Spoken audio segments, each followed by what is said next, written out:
Move along to a couple of the initiatives. Auditors have actually estimated that better oversight of IT contracting could save the government about $10 billion over the next 5 years. In order to do that, OMB is pushing strategic sourcing. And what this really means is it means agencies have got to be smarter about how they do IT contracting. Two primary methods that they've used to achieve this have been programs you might have heard about, or initiatives you might have heard about, TechStat and PortfolioStat. TechStat was effectively a series of face-to-face meetings. It began back in 2010. And the aim was really to sit down and talk about investments and say, do you actually need to have this investment? Is this a redundant system? How can we consolidate and tamp down some costs? So that saved about $4 billion. Then there was PortfolioStat. That was actually begun by Stephen Van Rokel, and this year he actually initiated PortfolioStat 2.0 and sort of tried to rejigger the program a little bit so that it is more of an ongoing initiative that really takes a look at consolidating duplicative IT investments across the board.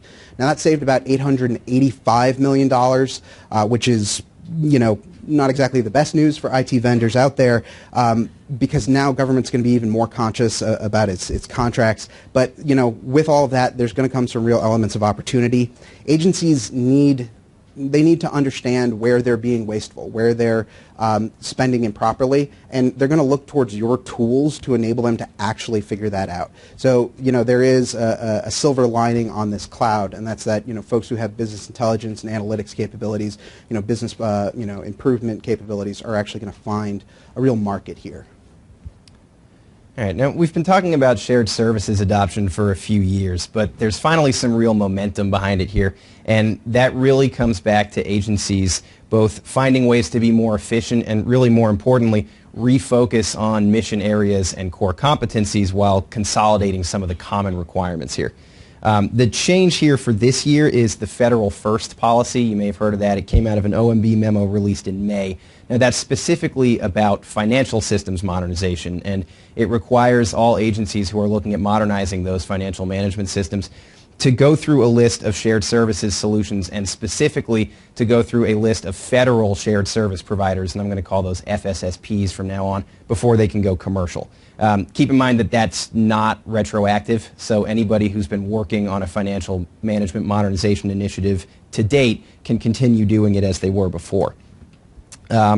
Some of the big players here are the Interior Business Center, which is run out of DOI. You may know that as the National Business Center, and USDA's National Finance Center, or NFC.